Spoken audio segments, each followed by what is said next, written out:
Thank you, Jason. Good morning, colleagues from the industry and other people who have joined our session this morning. We are very happy to bring to you the second edition of the Ask a Mentor series, put up by the Insurance Brokers Association of Ghana, IBAC. On behalf of the Education Committee, the committee charged to put together this program, I would like to welcome all of you to the second edition. The association put this program together as a way of providing mentorship to those of us, the younger generation that are coming up. This program offers the opportunity for people to interact with the people who have made it in the industry, people who have succeeded in the industry. So it's the second of the many series that we'll be bringing to you. We had the first one, which was done by Mrs. Lena Dukofi. And today we are privileged to have the Commissioner of Insurance, Dr. Justice Ofori, who is our guest for today. Let me say that the Education Committee have lined up a number of interesting programs that will be coming your way. Apart from this, that will be on quarterly basis. We also have in plan, we will be organizing a first major marine conference. We'll be bringing down some resource person from outside the country to train the industry on marine insurance. And I'm sure when the time is due, you will make time to join. And in October, we will also have the Insurance Awareness Week, Awareness Month, Brokers Awareness Month, where we will line up a number of programs to educate the public and to celebrate the broking fraternity. Then after that, next year, we are planning a trip also to London to go and fraternize with our brothers and sisters in the London market. So there's a lot of programs that we have lined up as Education Committee to give to members and then to the public. So without wasting much time, I would like to welcome you to today's webinar. And I hope that you will seize the opportunity to ask questions, to interact more, so that we'll have a lively session. So I now invite the president of our association, my boss, Mr. Shaibu Ali, to give us his opening remarks before we start. So, President. Thank you very much, Steve, and good morning to everybody online so far. I can see about 130 people online, which is very impressive. Our first one, we didn't have as many people as this. It means the industry is fast accepting the program.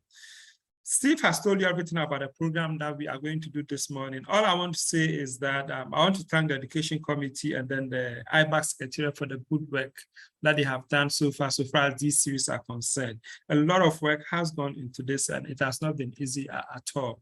Number two, let me thank Commissioner of Insurance for accepting to be on this as a second person. I know how busy he is, his shadow, everybody's pulling him.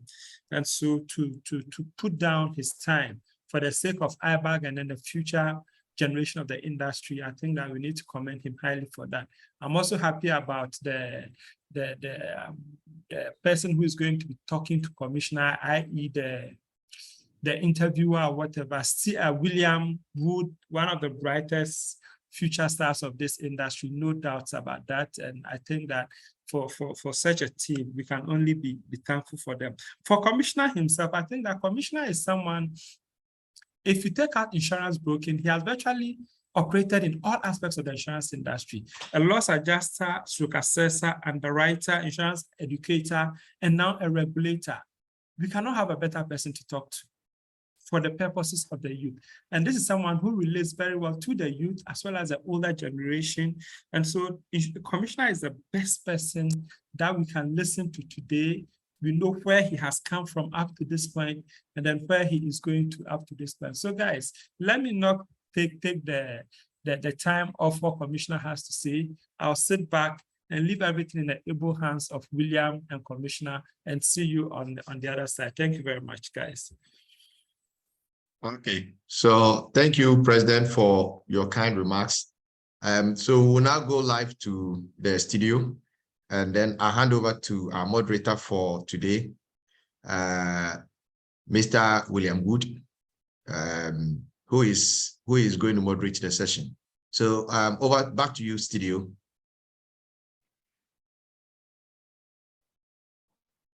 Good morning, everyone, and welcome to the second edition of Ask a Mentor webinar. Today, our special guest is a gentleman who I've admired from afar, and I'm glad to have this opportunity to actually moderate this session. He is Dr. Justice Ofori. I had to take my time to make sure I got the pronunciation wrong because I've been informed that a lot of people get it wrong and they say that Dr. Justice Ofori, but no, it is Dr. Justice Ofori. Yes, okay, so you're welcome. Thank you for coming here. I just want to go through your profile briefly so that our viewers can actually have an idea of the achievements that you've done, and it will guide the conversation as to go forward. Thank you. He is the Commissioner of Insurance and Chief Executive Officer of the National Insurance Commission. Prior to his appointment, he was Director of the Ghana Insurance College, an educational institution by the National Insurance Ghana, Chartered Insurance Institute of Ghana. He has excelled in his mandate, which has been to set up an insurance college to educate, train, mentor, and develop professionals in the practice of insurance in the industry. This has enabled over 300 students of the college to qualify as chartered insurers and attain the associate status of the Chartered Insurance Institute of the United Kingdom. Before his appointment, Dr. Ofori worked with Vanguard Assurance Company Limited from 2004 to 2006 as a senior manager, where he set up the company's corporate department. His experience stretches back to holding various positions at McLaren's Topless in Canada, Allianz Canada, and CGI Canada as a licensed independent claims adjuster from 1990 to 2004. He then relocated to Accra, Ghana. He holds a Bachelor of Arts degree from the University of Ghana, Legon, and a diploma with honors in banking and finance from the Toronto School of Business. He also holds various degrees from York University and the University of Toronto, Canada. He is certified in management by the Canadian Institute of Management and is a licensed independent adjuster from Ontario, Canada. He also has an international executive MBA degree from the Paris Graduate School of Management and is a fellow of the Insurance Institute of Canada and the West African Insurance College of the Gambia. He possesses a Doctor of Business Administration degree from the Swiss Business School. Further, he's also a fellow of the Chartered Insurance Institute of Ghana. While at Vanguard, he was a part-time lecturer at the Insurance Industry Training Center of the NIC from 2004 to 2006, and a part-time lecturer in loss quantification at the Institute of Chartered Accountants. He currently serves on the boards of the National Health Insurance Authority, the West African Insurance Institute governing body, and is an executive member of the ECOWAS Brown Card Council of Bureau. He's currently the chairman of the governing council of the Ghana Insurance College. Through his exemplary leadership and managerial acumen, he did not miss the lenses of the Ghana Journalists Association, and we'll definitely touch on that. The GJA therefore conferred on him an honorary member of the association during his 25th awards, particularly in recognition of his contribution to insurance education in the country, and for his lead role in the introduction of the motor insurance database to curb the phenomenon of fake motor insurance stickers in the country to save innocent lives. And recently, he got inducted into the Oxford Academic Union, which is one of the highest academic bodies in the world. I'd like to say once again, thank you, Dr. Ofori, for joining us for this webinar. Thank you very much. Thank you very much. So, I don't even know where to start because I've been told that if I ask the wrong questions, I'm going to be fined. So I'm going to be very careful, but I'm going to make this as interesting as possible for you alongside all our listeners who are watching this webinar. Sure. So we'll start from the very beginning. your academic path to your work experience, the journey that took you from point A to point B. Now, I know your career is very, very extensive, but if you could just, based on what I've said, if you could just touch on key points from your academic all the way to your work experience and what you'd want to single out just from that portion. Okay, as you said, it's a long line. So I will start from University of Ghana. So I was a student of the University of Ghana from 1985 to 88. And within the university, I was within the University of Universities, that is the University of Commonwealth Hall. I'm always proud to be a Vanda. So you noted. I have noted. So from after university, I went to Canada, where first of all, I wanted to pursue banking. I did academic banking at the Toronto School of Business. After doing the banking, I realized that it wasn't something I wanted. So I diverted to insurance and pursued the associateship in Canada. I did some programs at the York University and the University of Toronto. So after the associateship, I pursued my fellowship designation. And after that, I decided to come to Ghana. This is where I was born, and I feel more at home. I felt I'm blessed with the knowledge and understanding of two wonderful and great worlds. That is the Canadian and the Ghanaian worlds. And I could take from both and then give back where there is the greatest need. I also appreciate that it's a unique opportunity that very few are choosing to participate. Now, deciding to come to Ghana was a challenge, where to start from. And I must give credit to a very respectable member of our insurance industry. He's retired right now. This man is a mass orator of great ability. He's an enviable possessor of a powerful personality. And above all, he's a man of academic brilliance. I never knew this man. I came on holidays and I booked an appointment to meet this man. And within 10 minutes, I was able to convince this man that I had something that he would need.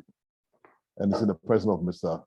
Mahama Baba, the former managing director of Vanguard Assurance. He knew me from nowhere, but he gave me the opportunity to join his team. So I owe him a lot. Had it not been him, I wouldn't be here, because he gave me the opportunity to come back to Ghana and then start my life. I also want to go back to that time, because before I joined insurance, I became a professional insurance person by default. It wasn't something that I felt like doing. But when I wanted to pursue the professional banking career, I was excluded on the basis that I wasn't working in the bank. If you don't work in the bank, you don't have the opportunity to actually, you're not given the opportunity to do the course. So I opted for insurance, and it has been a blessing. For me, I think it was a divine calling. Even the idea of leaving the diaspora for Ghana was also a divine calling. There is always something. I never dreamt of becoming a commissioner. For me, at any particular position that I found myself, I was content. I was content to be a senior manager at Vanguard Assurance. I was well taken care of. I was happy. There are opportunities coming, so I left there to become the director of the Ghana Insurance College. I was happy as a director of the Ghana Insurance College. I never dreamt of becoming a commissioner. For me, I think to become a commissioner is a divine call. If the time comes and it's your turn, it's your turn. It's your turn. It's yeah. your turn. You just have to take embrace it and go with it. But I believe that wherever you are, you have to be content with what you have, because someone wishes to be like you. Okay. Oh, let me tell you right away that I also wish to be like you. Sure. That is good. It's good. It's good. Yes, you actually said something that, and which I'm very happy you mentioned. You mentioned that when you came to Ghana, you didn't know anyone, yet you went to see someone. and that person guided you, that person mentored you, that person gave you the opportunity. And yet here we are, you have been given a platform where you're also talking to young people out there who are also aspiring to be great. And it's happy to know that you are going through a process that more than likely they'll all go through, which is mentorship. Yeah. So it's very important that obviously one has to have a mentor that's going to guide them. And currently, from where you started and where you are, I doubt Mr. Mahama Baba ever thought that you're going to end up being the Commissioner of Insurance. But as you said, it's a divine call. Yeah, it is a divine call. Yes, thank you. Okay, so I would move on to the next question. What advantages do you see in the industry for the younger generation? For me, I can see, if I cast my eyes far, I can see a lot of opportunities for our market. Just that we have to be innovative. The terrain is so virgin, there's a lot to grab, but we should stop copying and be innovative and come out with new ideas, new products, and new ways of doing things. And also be guided by technology in whatever we do. That is the way forward. With respect to the younger generation, I ask them to be disciplined, be ready to learn, even if you have your chartership. That is not all, because there's a professional entity. And in the profession, you can only excel when you are well mentored. I ask the elders, the seniors, to take time to mentor the young ones. And the young ones should be ready to actually understudy their seniors. That is the only way you can excel. Yeah. For my example, I was chartered before I started my insurance, working in the insurance industry. And those who trained me were people who were not ACIs, they were not chartered. They were just graduates who had done the job for about 7 years, 5 years, and they mentored me. I had a senior who was actually a fellow. I was so submissive and learned a lot from him. And those who were not even chartered, I was submissive to actually learn, and I studied them. And within about 6 months, I excelled. So we just need to be submissive and be willing to study. Okay, guys, I hope you are taking your time and taking your notes, because Sure. This is golden nuggets that we're getting from the commissioner. In fact, I was going to bring this up earlier, but now that we've broken the ice, I want to break it even further. Sure. Rumors have it that whenever the commissioner is not in a very good mood, it means something is off. And I kept on asking, what exactly is this one thing that apparently the commissioner will not be in the best of moods for you to approach him to ask for a favor? And then they told me that if you miss gym day, if you don't end up in the gym, it's a problem. You come to work moody. And honestly, it's inspiring you being able to juggle the personal and your official work life. As a young insurer, time management is something that a lot of people find difficult. I have tried more than one occasion going to the gym. After 3 weeks, 4 weeks, a month, I give up. And then I move on to something else. I start to run, I move on. But for young people who are up and coming, who are learning about how to manage their careers, how to manage how well they use their time, from being in the office to being at home, what kind of advice would you give them in terms of scheduling their day and ensuring that they get the best out of the working hours that they've been assigned to in terms of work? Thank you very much, William. Time is of essence, and we have only 24 hours in the day. And everything in life is so important. So you have to apportion time to everything. There's time for work, time for play, time to work out, and time to party. And I like that one. the party is very important. Very, very important. Insurance is very stressful, so you work hard, you party hard. That's right. Yeah, but you can do everything once you apportion time to everything. And my life is so regimental to the extent that whatever I have to do at a given time, I try to do it. If I miss it, it means it has to be the next day. I think the young ones can take some advice from that. Okay. Okay. So I think I'd want to focus on a bit more on contributions that can build your career, positive contributions that can, what values do you think are key to having a positive impact in building your career as a young professional? Yeah. First of all, you need to pursue academic qualification, professional qualification, being chartered or fellow or diploma.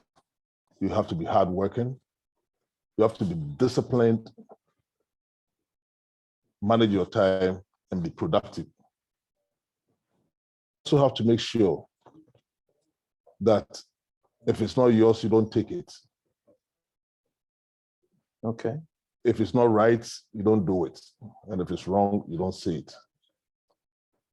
If you are guided by these principles, and also in addition, if you want to be great, you don't pull people down to go up. You rather lift those people. As you're lifting people to go up, your time will come. So if you are guided by those principles, I don't think you have a challenge. Okay, that's quite. It's encouraging to see that these are qualities that would help you succeed in your career. And it's nice to know that if you definitely take people down, when you're rising up, it will be a stumbling block for you. Yeah. So you won't get far. You will definitely not get far. And if it's right, if it's wrong, don't say it.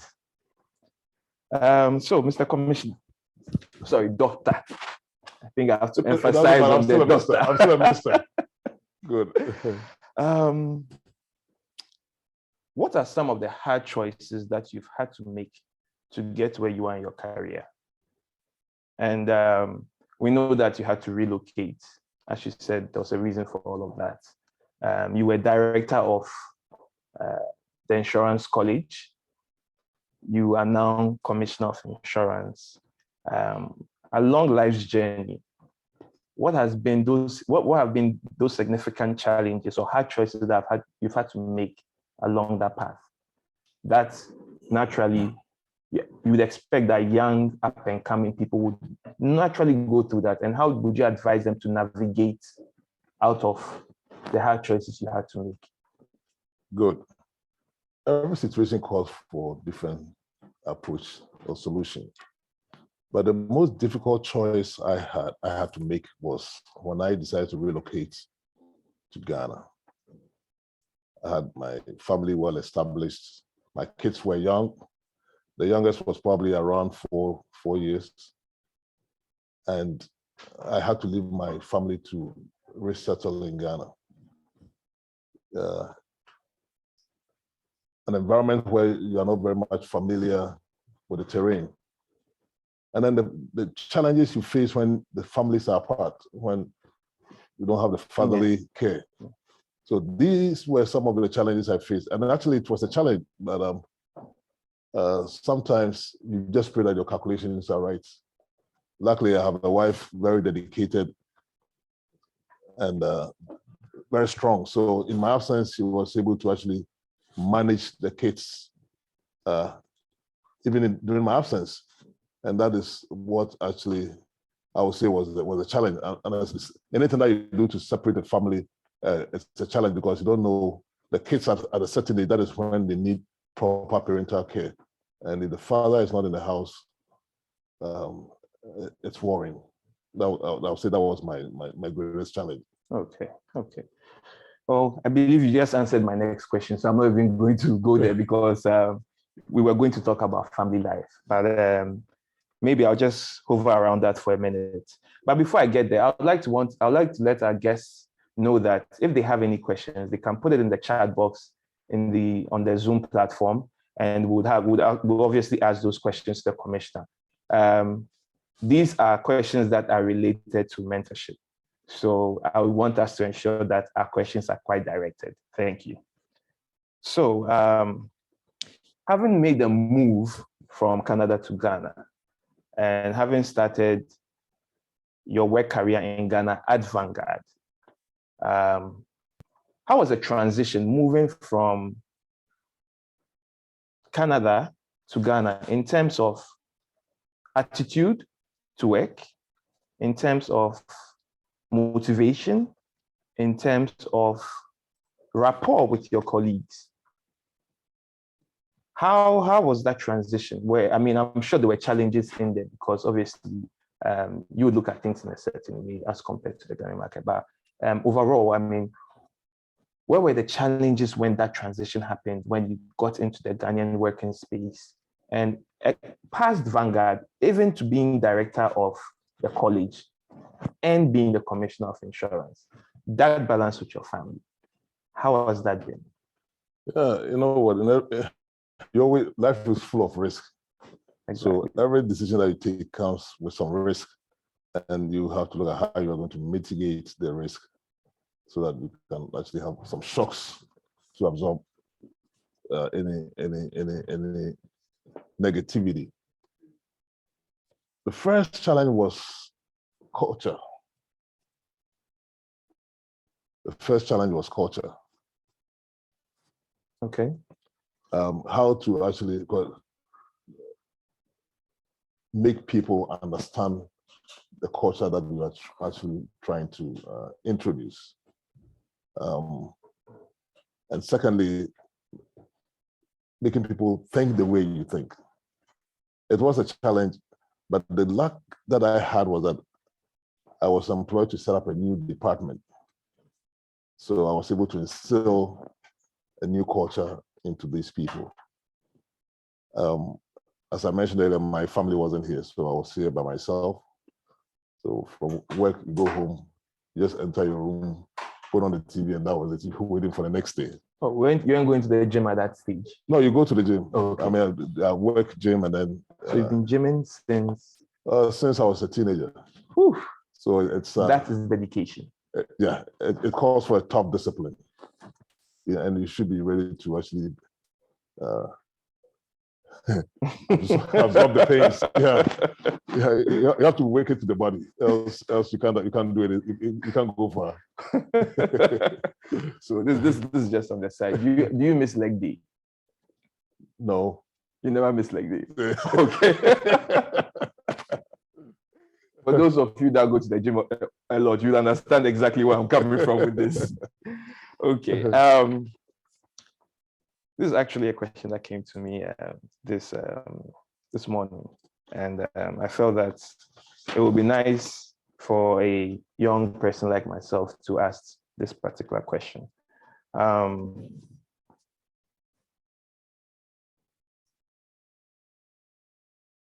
As a leader, what do you look out for when you're selecting a young professional, if not to work for you, to work with you? First of all, there should be the willingness of the person to work with you. And the person has to be smart, dedicated, hardworking, and disciplined. And above all, loyalty, because certain positions calls for loyalty and commitment. If you have someone you want to mentor and the person is there to undermine you and that doesn't discuss issues with you, it doesn't go far. So loyalty, commitment, also very important. Okay, thank you. So looking at your career, you've been an independent adjuster and practitioner. You are an independent adjuster and practitioner. You are a lecturer. You were a director of the college. And you've been an insurer. All of these career paths have led to one point, which is the commissioner of insurance. Now, as you said, it was a divine calling. However, which of these career paths do you feel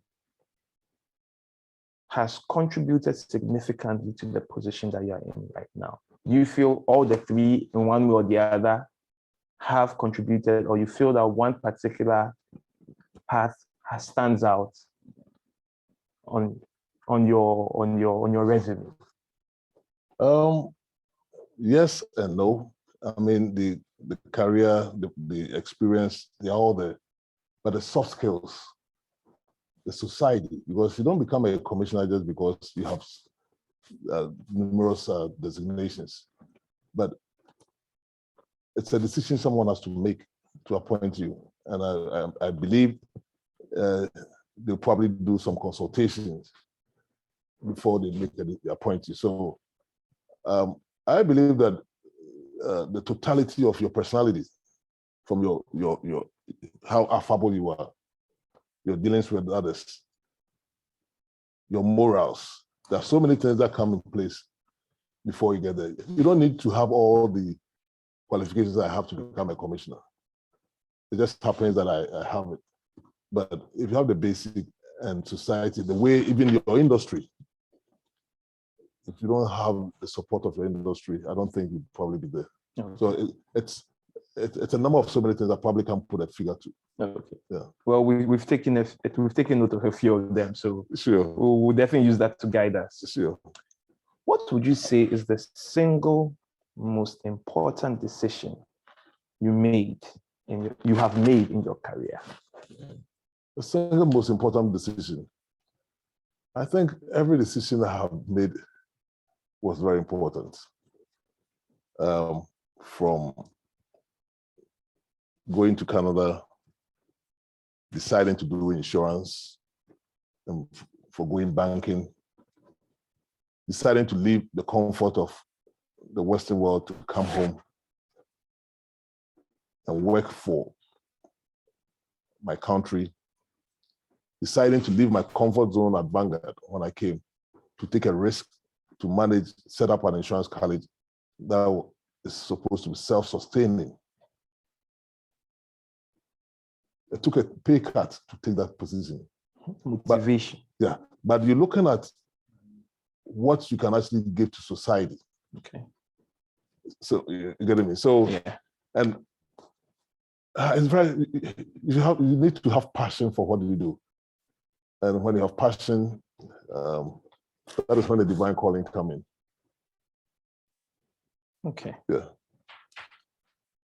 Would you do anything differently if given the opportunity? Anything differently? I think all the calculations have been right. All the divine calling has been there. Yeah. Honestly. In my life, I realized that anything that has happened in my life has some divine intervention. So even if it's negative, I look at the positiveness in it, because everything has got a positive and negative side. But for me, I realized that everything that has happened in my life is being guided by God. And I think it's all because of how you live your life as a human being. You don't think evil about anybody. You do what is right. And as I told you, if it's not yours, you don't go and take it. You don't hate your friends for nothing. Just be strict. Be affable, do what is right. And you're not the one who's going to fight your battles. Society will fight your battle for you. You get me? Yes. People fight your battles without you even knowing, because they know you. They know they have your CV, your resume. They know you better. Yes. And when people say negatives about you, they will be there to defend you. So I think in life, just do what is right. Be nice to everyone, and love thy neighbor as yourself. Okay, guys, you're getting all the nuggets. I would say that so far, one of the things I've taken away from this discussion is discipline and dedication. For that level of commitment, it takes a very strong mindset. And that's one of the things I believe as a young person, you have to develop. From the contents that you take in, from the books you read, the shows you watch, the things you engage in, all these things help shape the direction and your thought process. So discipline, passion, commitment, loyalty, these are things that will help guide you on your path. And so I hope everyone is taking the notes I'm taking as well. I'm going to come home, which is the commission. Sure. What are some of the challenges you entered into, you were faced with when you assumed office as the Commissioner of Insurance? I know they're going to be vast, but if you can just touch on a few key areas you feel will be important for young people, where if they are inspiring, or aspiring to get into certain key areas, especially it being regulation, what are the challenges do you feel that, what are the challenges you had that could help them manage themselves in that arena or that space? Good. First of all, I would say I'm just a lucky person that luckily, especially at the college, it made me well known by the industry. And I'm also lucky that I have an industry that is made up of a lot of smart men and women. I have an industry that is willing to actually go along with you so far as what you're doing is right. So the only challenge I would say was that making the industry appreciate that the position into which I am right now is to be like the police of insurance. And as a policeman, if you're doing your work, sometimes you might step on some toes, but it's not intentional, it's not personal. I know I have actually stepped on some toes because you want to do the right thing. Yeah. But eventually they come back and they appreciate that you did the right thing. And I like it when I do the right thing and the person comes back to actually tell me, you know what, I'm happy I didn't understand it in those days, but now I appreciate that your decisions is actually helping my company to actually excel. So that is right now, the society, the industry appreciate that the regulator is not interested in bringing down any entity, but rather we work together to make us have a very strong market and then have confidence in insurance. So I think the industry is on the right path, okay. But there's still a lot to be done. So speaking of stepping on toes, as a young person, you time and time again, you're going to be instructed by your boss to do one task or the other. Now, we've spoken about a few things: dedication, discipline, passion, commitment, loyalty, integrity, principles. What would you say to that young person who has that superior, who's instructing them to do something which, from the regulatory side, is wrong? Point in case motor insurance database, undercutting. I was trying to stay away from that, but again, how would you advise a young person who finds himself in that position? Because I believe time and time again, there are young people out there that face the situation where a boss instructs them to do something which is not ethical. Yeah, my advice is that although we talk about commitment and other things, it should be legitimate things. We don't condone illegalities. If you are mentoring someone, you teach the person the right thing. You don't encourage the person to do the wrong thing. And as a professional, if you do the wrong thing, it goes against you. Because as a professional, you have to act professionally. So I don't think if your boss tells you to do the wrong thing, you should be able to actually stand your grounds. I know there's a fear of losing your job and others, but I don't think that will always be the case. A professional should act as a professional. You are acting as a professional, but you are not acting as a puppet to someone. The integrity of a profession is very important. I have seen people quit their jobs because their superiors have asked them to do something they think was unethical. And that is a culture we need to actually build for our industry. Thank you. For those of you who have just joined the webinar, our guest is Dr. Justice Ofori, the Commissioner of Insurance. We've had a very fruitful discussion. And now we're going to get a few questions from our guests who are joining us remotely via Zoom. I have a question here. I was able to finish SHS and did not continue, but I'm working with the broker. What are the possibilities that I can be an insurer as my career or in the near future? Now, I believe this is a very, very touch-on question, which I'll leave for you to just answer for us. Okay, my advice to this person is that you don't need to, once you can read and write, although you couldn't pass your high school exams, it doesn't prevent you from pursuing the insurance professional courses. So far as you're above the age of 18, you can read and write. You can actually apply to the Ghana Insurance College and then be enrolled. The reason being that it's not everyone who feels. I mean, if there are people who fail, it doesn't mean they are not smart. Yes. Examination sometimes they say fever is the fool. So we don't leave those people out of the equation.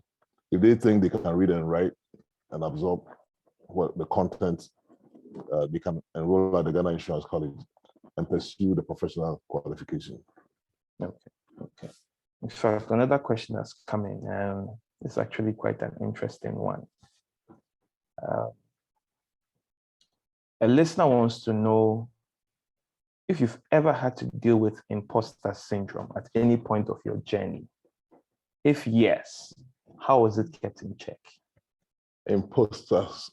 Well, I have had, I don't know whether we call it Sakawa or on 2 occasions, they hacked my computer and I had to go through a long process to get it. They went into my system to actually send messages to people asking for money. But I had to find a way. Actually, someone had a call from the industry. And a friend of mine who they tried on, and I went through the system and got it corrected. I have also had a situation where someone pretended as if he was one of my students who lives in England, and he wanted to buy gold and wanted some funny thing. But eventually, I was born before them. So. Okay. Okay, so what I also want to know is, in instances where you have self-doubt or you feel there's some level of personal incompetence, and as a young person, you go through these stages where there, as you go along your career, there are times where you feel like you're stuck and you feel like you're not really achieving much. In that regard, what would you normally advise someone? Would you ask them to make a change? Would you consider that they engage in another space? Or, I mean, what would you actually tell? In fact, let's just use you in your career path.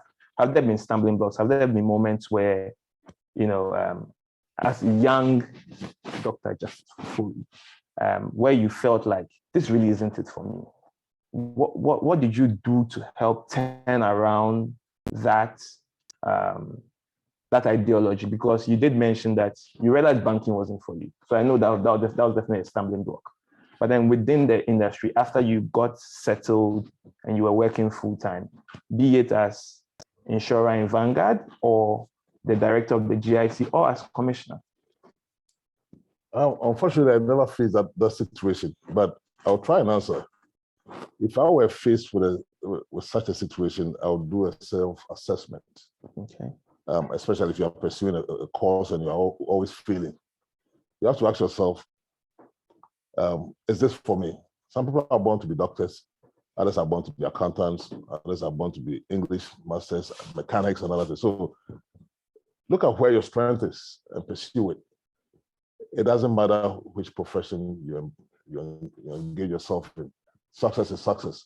We have successful doctors, successful mechanics, successful accountants. So if insurance is not for you, pursue something else. Okay. So that's what I'll say. Okay. I would like to invite the president of the Insurance Brokers Association to ask a question to his fellow His fellow. Let me just leave it at that. His fellow. They understand what I'm talking about. William, you have to be Please, very careful. go ahead. All right, thank you very much, William. So, Commissioner, my question is taking you a little away from what we have been discussing so far. So you and I come from the same place. We come from the Vandal City Commonwealth Hall.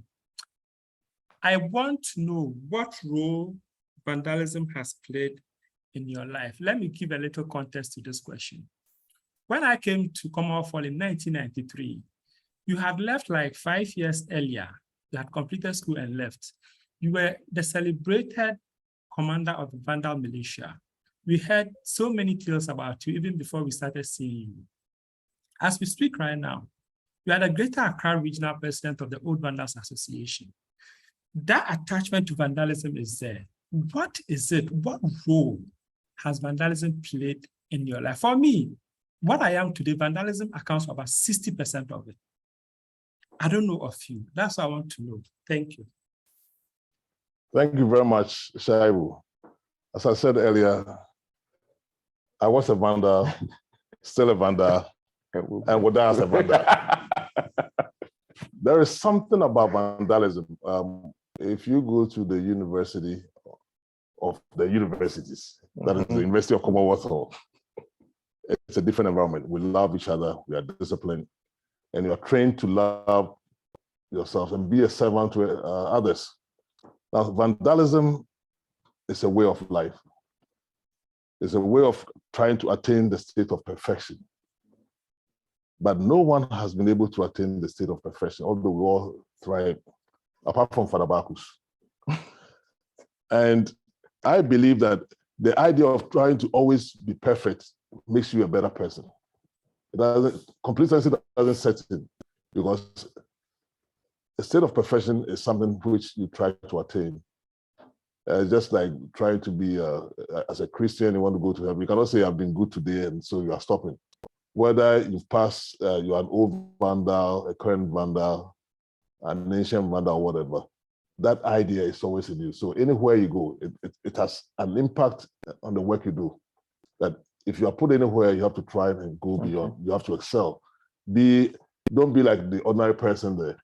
And it shows on campus that vandals always stand out. And I believe that that's discipline and that idea of trying to attain that state of perfection is what is guiding us to excel. Vandals excel everywhere. Guys, as you can hear, the mindset. Yeah. It's all about the mindset. And being a vandal, not I, but being a vandal, you can clearly see that he has a focused mindset. We can make you an associate vandal. I would definitely take it on. Sure. I'm an associate because my brother too was a vandal. Okay, so you're a vandal too. I'm a vandal too. Yes. Yes. In fact, we have another interesting question, which I would want to just read out here. If I'm touching on two questions. So one person is asking, we have innovative ideas for our companies. However, bureaucracy and company politics dull the process and consequently reduce the interest in insurance. As a young person, how would you advise we approach this particular challenge that we're facing?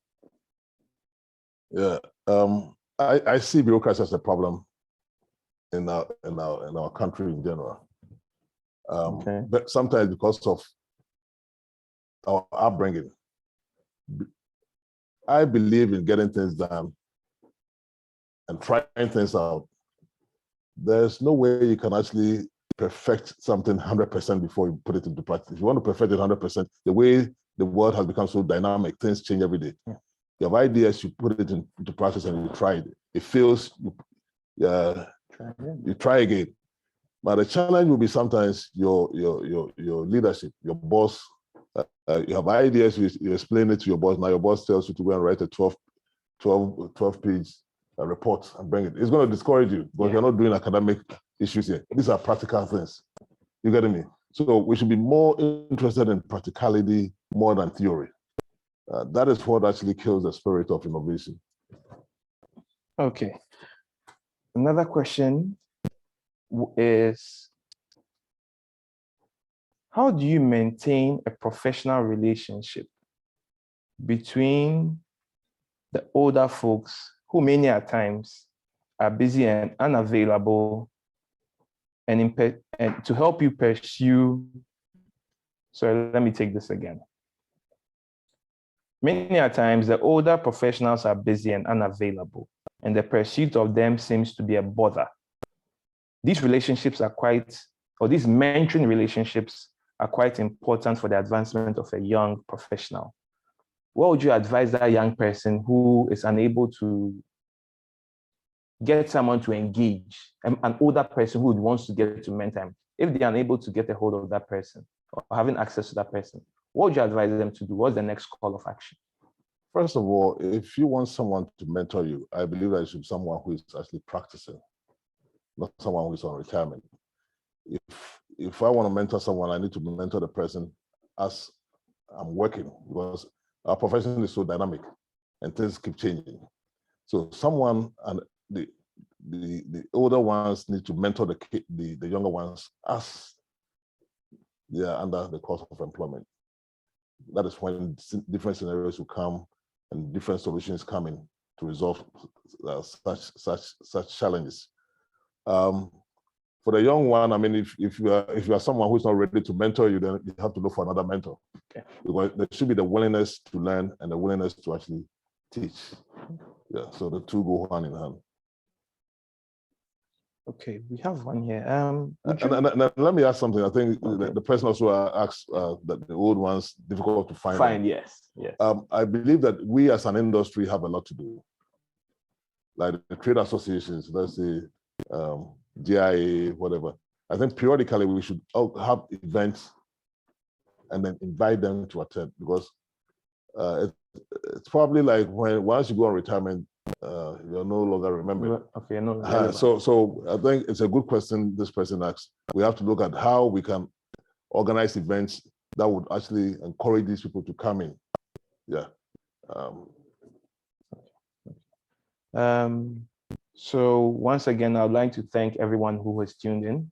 We are having a mental webinar series with the Commissioner of Insurance. So the very last question that I'll take from the guests, and then I'll ask my final question. So one person wants, there's a question here that says,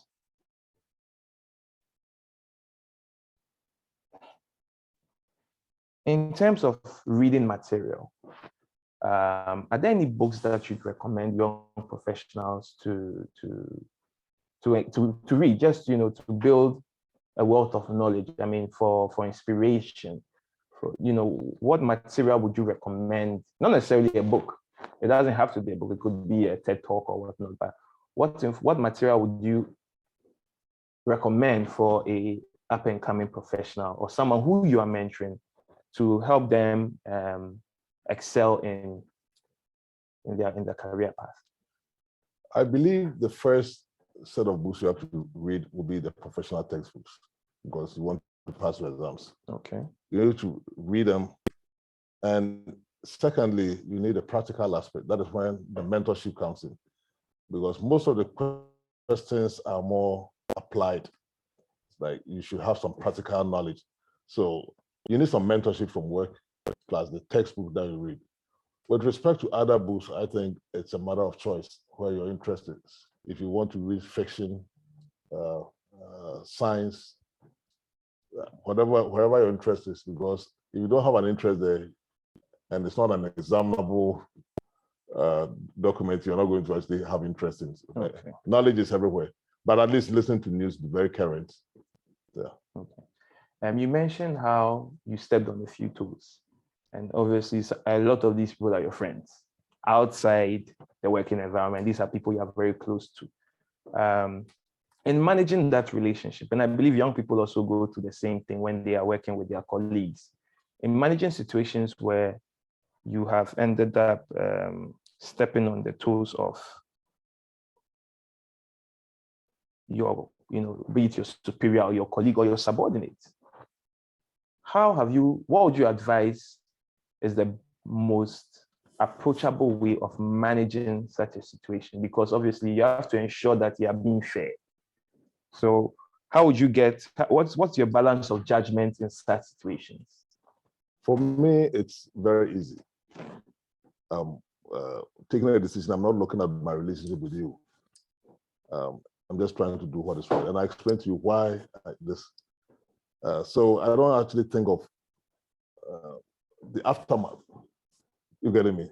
Because you cannot do, so far as you are being fair, you shouldn't have a problem. And I would say that probably every tool that I've stepped on is still my friend. I mean, I was an industry person. I was a friend to everyone, just that I've taken a different jacket. Yeah. But I'm still an industry person.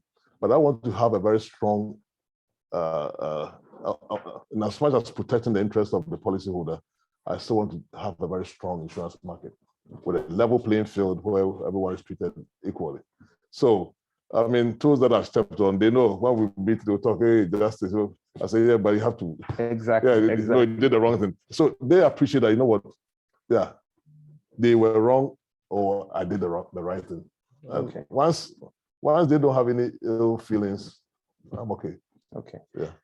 So this is my last question. Sure.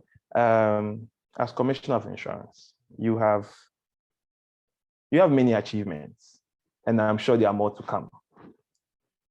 You've initiated an industry blood drive where last year we're able to get 800 units of blood. The first 6-7 months of this year, we've gone past the 1,000 mark, which is highly impressive. Thank God.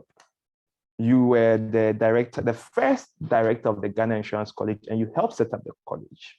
So it is where it is today because of you. Under compliance, you introduced the minimum capital requirements, which the whole industry has had to adhere to. There was also the introduction of the Insurance Act 2021, which is also under your tenure. And then in the underwriting space, digitalization. You have brought in the motor insurance database. And looking at these achievements, and I'm hoping you won't throw this back at me, but where do you feel has been, to date, your most significant contribution to the industry? For achievements, I would say I leave that to the industry because I can't mark myself. So the industry would actually judge me today or tomorrow. With respect to the contribution in the future, I think I work hand in hand with the industry. The industry on which when I call, they respond. And they are always ready to work hand in hand with me. Okay. So even any success, I attribute it to being lucky to have such an industry with such brilliant men and women. Yeah. Thank you very much. Thank you. Are there any final words that you want to give to the young mentees out there who are looking up to you? Yeah, I would say no matter which stage you are, pursue your professional designation, be hardworking, make sure you are productive. Whoever employs you, if you are being employed and you are paid 1,000 cedis, make sure you are giving your employer 20,000. You always have to justify your inclusion. Because most often we go to our employers with so much demands. We want A, B, C, D without taking cognizance of the fact that we are not actually being productive. For me, be productive and also be respectful, be affable, and just do the right thing. As I said earlier, things that don't belong to you, don't pick them. Don't stretch your arms too long. Be content wherever you are. I mean, move forward. But as we said earlier, don't pull people down because you want to go up. Because you want to pull someone down for you to get there. The two of you fall together. Exactly. Yeah. Exactly. So I think that's a piece of mind I would like to share. Well, I want to thank everyone else for tuning in. For me, it was a great opportunity. I'm highly grateful for being given the chance to actually have the discussion with you. I've taken a lot of things away. focus, having a strong mindset, I believe for me, is one of the things that stands out. Alongside being dedicated, being passionate, being committed, being dedicated and loyal. These are key attributes that would obviously get you very far in your career. And so we want to say thank you once again to you. The closing remarks will be given by the head of the chairman of the education committee, Mr. Steve Kwarteng. So Steve, over to you. Thank you, Mr. Commissioner, and then our energetic host. It's been an interesting session. I don't know whether JC managed to pass on all the questions. There were questions on the chats. Jason, I don't know whether you were able to pass all the questions to him, but just to say that it's been an exciting session. I have learned a lot from you, Commissioner, working closely with you at association level, and more importantly today. So on behalf of IBAC, we want to express our deepest gratitude to you for availing yourself. We always say that you are one of the commissioners that we can say is always available. We knock on your door at all times, and today you have opened all the doors. And I could see, I knew if Shaibu had never asked the question about vandals, this session would never have ended. It's all good. It's all good. It's all good. We've learned a lot. So on behalf of the association, we want to thank you so much for making it possible to speak to us, and to the over 200 participants who would have been boring and without essence if you had not connected to listen. So we want to thank all of you too for connecting. Please watch out for the next edition of Ask a Mentor series, which will come up in the next quarter. You will get to know the guests that will speak to us. We will be speaking to people with different backgrounds, different in that part of the section of the industry. So on behalf of the Education Committee, I want to thank you once again, and thanks for connecting. We wish you all the best in everything that you are doing. And don't forget, if there's something you should not forget, don't bring down other people in an attempt to go up. And I've picked that from it. Let's rise together, and together this industry will be well with us. Thank you.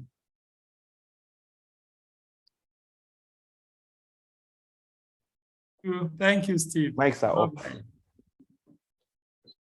All right, so all the best.